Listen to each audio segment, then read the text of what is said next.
our obliques in the book are 45 degrees, even though we have a degree range from 50 to 30. All right, but typically, where does most people's back pain gonna occur? Lower. So most time we'll do a shallower oblique around 30 degrees. All right? So let me show you a little trick. All right? Just relax your legs down. Find the ASIS on the side that you're going to be obliquing the patient to. So I'm going to be doing which oblique first? Why? Because you're looking side down. I mean, but why would I could still look upside down if I did the LPO? Because you're going to do your lateral last. Exactly. So I do Roll the this way, AP, then this is I the- roll And it then this left, way for and the then left. RPO, roll that way for the LPO, then all the way up. If not, I'd go roll, roll, all the way roll. It's less rolling. Exactly. Okay?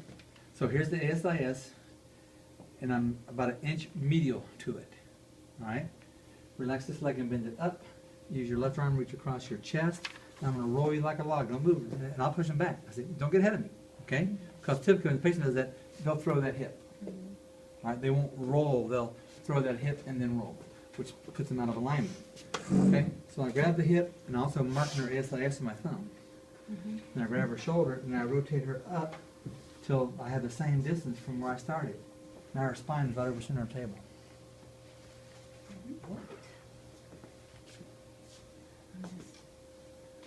Okay? I'm still 2 inches above the crest. My spine is still over center line of table. So that's a very easy way to put your ballpark. Actually, I'd probably need to go just a little bit. Okay? Now, some of the texts will say if you look behind the ear and run that line straight down, that's pretty close. That depends on how the head is. If their head is back, it won't work. Or if their head is canted forward, it won't work. Okay? But you just need to be able to visualize that when you rotate the spine, okay, just relax. Okay, same external exhalation. Right, so is the RPO. Okay, relax, put your legs out straight, arms down by your side. Change my film. Okay, now I just do it in reverse. I find this ASIS, and I slide her over this way till it's just inch and a half medial to it. Again, this time I'm going to reverse it. Just put his arm crossed, and if they try to roll, I say, "Oh, don't get ahead of me."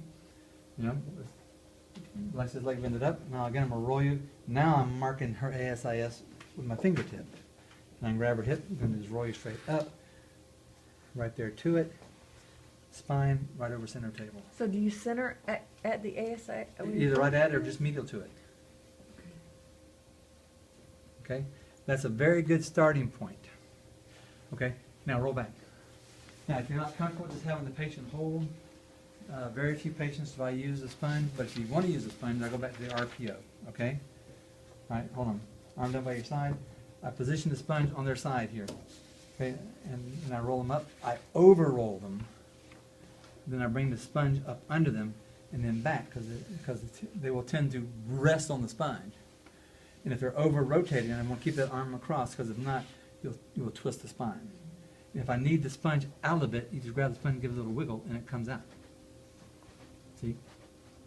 So if you over-rotate to start with, like this, see, that's 45, but if I want her down to about 30, just grab the sponge and give it a little wiggle.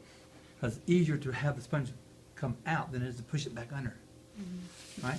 So, sponge out. I'll need to take roll back that. flat. Okay, roll back flat. Okay, bring this arm across your chest, relax this leg. Again, I'm going to use this for the sponge. I over-rotate her up. I put the sponge back. But then when you do this, now you got the eyeball. Because here, okay, there's our SIS.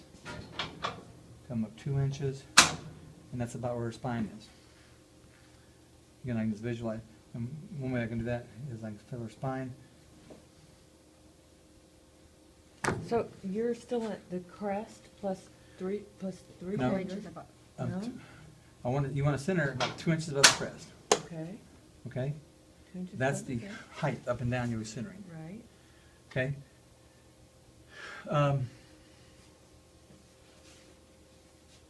When you oblique the patient, she's about 30 degrees. I want the spine over center line of table.